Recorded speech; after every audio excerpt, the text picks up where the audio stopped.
What up, bros? This is a follow-up video on the worker review, so I'm just going to go over my opinion and experience with all of the components you see on the table instead of individually reviewing them in individual videos. Starting out with the banana magazines, as you can see them here, all three of them. This is a modified retaliator with pretty much all worker stuff. I haven't done anything else, just the worker mods and all of that. Great little blaster, very fun, but the banana mag is included in that. So I've shot all of these magazines a number of times. I've probably put 200 to 300 rounds through each magazine. No jams or malfunctions. They function just as well as the other worker magazines, and they work just as well as the Nerf mags. Little size comparison, very similar to the 10-round banana mag from Nerf, but this one actually holds 12, and that's because the slant isn't quite as steep at the end, so it can use more of that space. Plus you have the swag points of it looking like a P-mag. Because tactics, I know black accessories don't work with every Nerf blaster or with every Nerf, environment. If you're running outside, I would suggest you don't kit out your blaster like that because you're intentionally making it look more like a firearm. Mixed opinions on that in the Nerf scene. Some people want to look more like toys, some people want to look more like firearms. My only disclaimer is if you play in the public eye, be very careful about using a blaster like this compared to something that's very clearly looking like a toy. But my opinion on the magazine, very positive. No jams, malfunctions. If you're into magazines like this, then I would say, no holds on going out to buy one. I haven't had any issues with it at all. This little extension plate here is supposed to be a grab handle, so if it's like inside tactical gear, you can just put your finger in and then grab it out of the pouch. I think most people are putting them onto the magazines as well as the P-mags and the real steel community just for the looks, because they really don't help you grab the magazines that quickly unless you have super deep tight pouches, in which case, buy new kit. But taking this on and off is way easier than doing it with a real magazine because this is not an actual base plate where your spring would fly out like that. You can just slide it off, and this is the one that comes with the magazine. Then you get the extension piece thing and slide it on there. Now you have a little cool tacti-cool handle. That's cosmetic and all kind of opinion. It does exactly what it's supposed to do, so I guess my opinion is high. I just don't know that I'd use it as far as like a functional piece. If you know it's just to make it look cool, then go for it. But if you think it's actually going to help you reload faster, reconsider the practicality of that. Now to the flywheel stuff, because I know a lot of people really care about that. I did install the flywheels into the Strife here, and then I tested it with standard voltage as well as upgraded voltage. Results were rather surprising because it's not, a performance enhancing part. I slid the worker flywheels off, put them into the orange Strife, tested it, same results, put them back in there because this is kind of like my slave Strife that just takes all the abuse. So, I like them just to have continued experimentation with them, but so far, my results are kind of surprising. With stock voltage, meaning when you're running alkaline batteries, I had a performance decrease. It actually shot a little bit slower than it did in stock form with standard alkalines, and I think that's because it's a tighter fit, there's more traction, and a tighter fit without it traveling or the wheels spinning a whole lot faster isn't actually a good thing, it's a bad thing. Then I ramped up the power with IMRs, and I still wasn't getting a substantial performance increase. My max velocity was not being enhanced at all, but it did reduce my low outlier, like from slippage, a little bit, but not a whole lot. Usually if I fire 10 darts, 4 will slip pretty substantially, 4 to 6, honestly, with factory flywheels.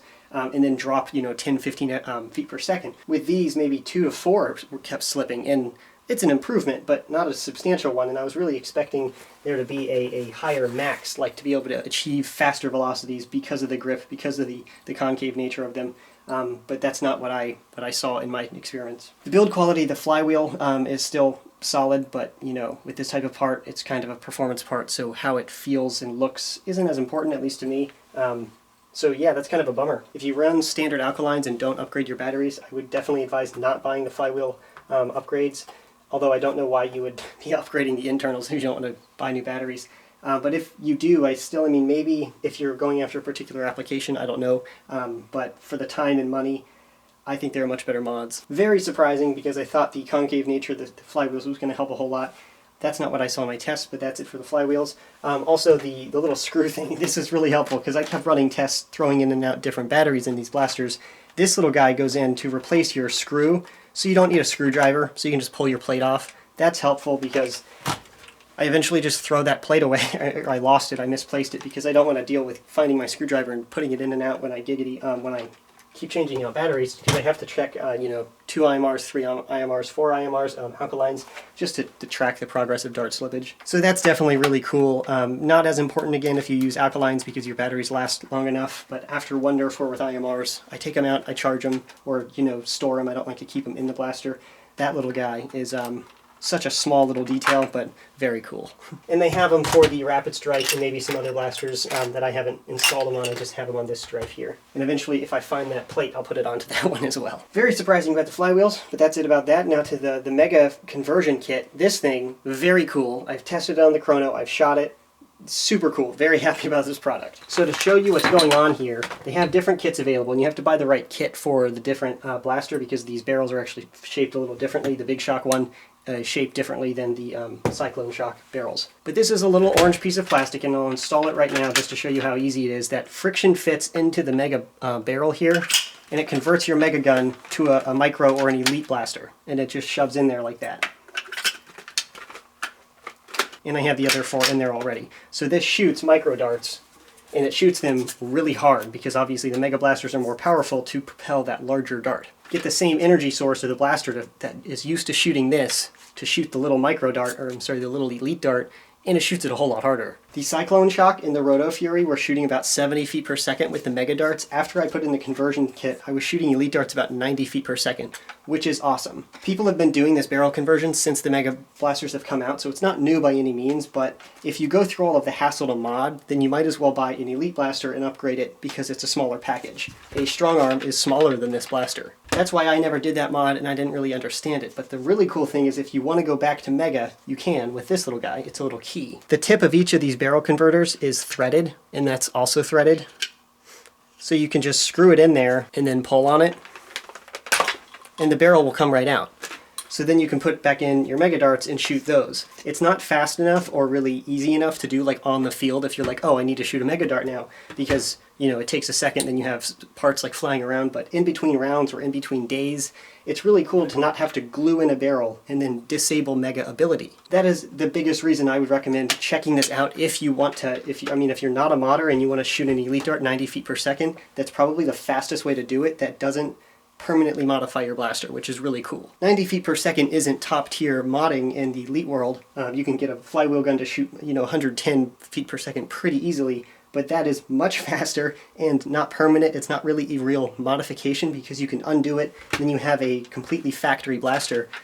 So if you need to use it in a stock war, or more importantly, if you just want to shoot Megas again. Or heck, if you want to be super tactical, you just put them into every other barrel, and then you can have like a tactical, oh, I need an elite dart, this shot, and then a Mega dart or whatever. That might get a little annoying, but that would be pretty cool.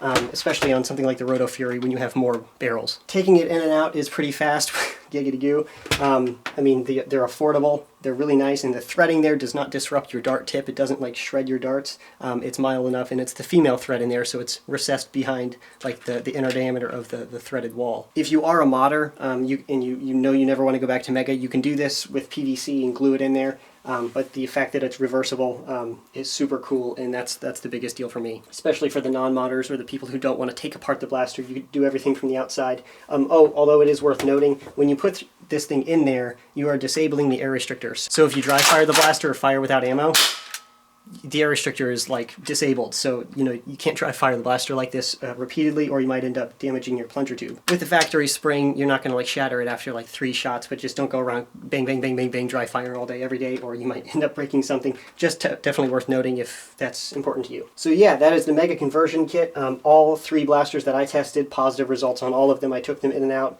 and tested the velocity with Mega afterwards and still maintained factory. It's not like this expanded the barrel or ruined it or whatever. Next, the worker stock. Now this review is kind of a crap review because I don't actually have the proper components to review it properly. But the stock here is a worker stock, as you can see, and then it attaches. You have to put this piece into the blaster, and then it clicks on just like a Nerf stock. It's not just a normal stock though. If you kind of push down, it'll swing around and then lock into place, kind of like some submachine guns. They do this so you can run around and fire from the hip or hide it in a trench coat or whatever. I personally wouldn't really Nerf like this because it's like a massive stock hanging out on the side of your blaster, but it's really great for storage because sometimes like a blaster full length is more challenging to store, especially if you lock in your front nozzle like this with your kit that's difficult to disable.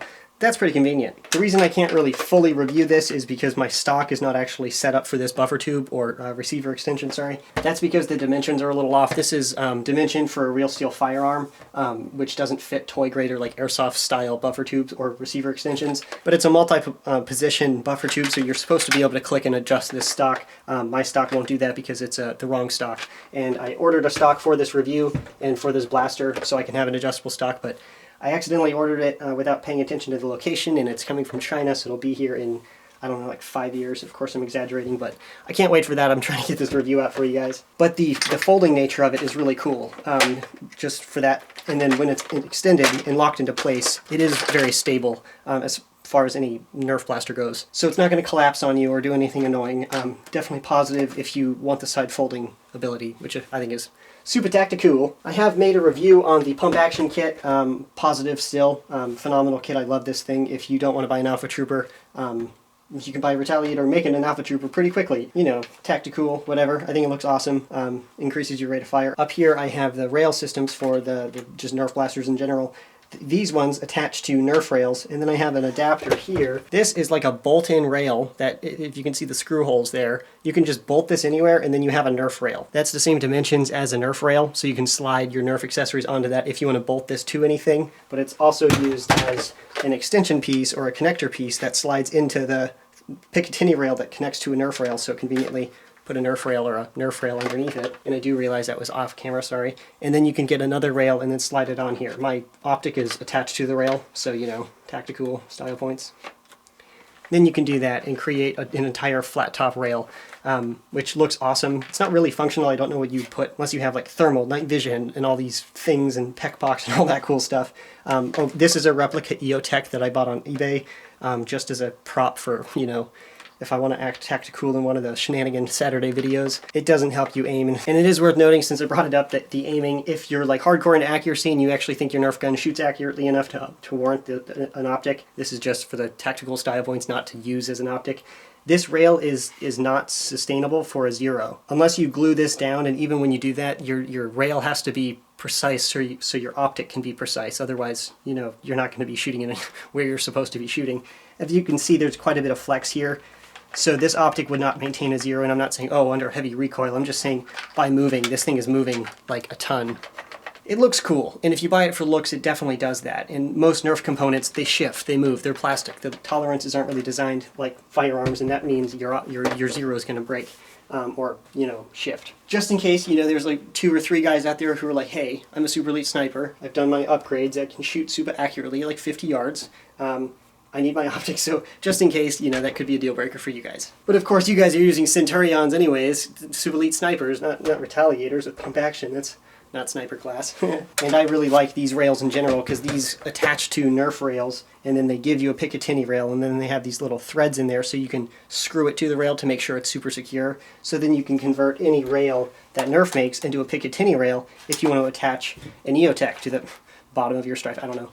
Or like if you have a flashlight or any cool tacti-cool attachments that you can get on eBay. I personally don't airsoft, but there are a lot of manufacturers that target airsofters that make really low quality flashlights and all of that that are perfectly suitable for airsoft and Nerf when you're not like using them to defend your life or whatever. So if you go on eBay and you type in like tactical flashlight or whatever, you can get a super cheap one that attaches to a Picatinny rail that would not ordinarily be compatible with the Nerf rail. Then you can use this adapter and put it on there, and that's better than the Nerf flashlights. Of course, just for the tactical style points, not for function. Well, flashlight's super functional, but like a laser, an optic, or any of that. Of course, it's not going to do much with a Nerf gun, but it looks sweet, and that's what it's all about, right? So yeah, I think I've gone over the parts I wanted to go over. These are the ones I've tested. I'm definitely super happy with the Mega Conversion Kit. That's probably my favorite like mod thing. Well, actually, I take that back. I really like the magazines. I like everything except the Flywheels. Kind of disappointed about those. I personally won't be implementing these in future modifications. There are much better mods that you can do to boost performance. But yeah, that's kind of a group orgy review over everything instead of spamming you guys with a bunch of individual videos on everything like last time. So yeah, if you have any questions or comments, leave them in the section below. I hope you guys enjoyed the review. I'll leave a link in the description box to the eBay store, the Worker eBay store, where you can buy all of this stuff. That's it. Thanks for watching, and as always, stay tactical.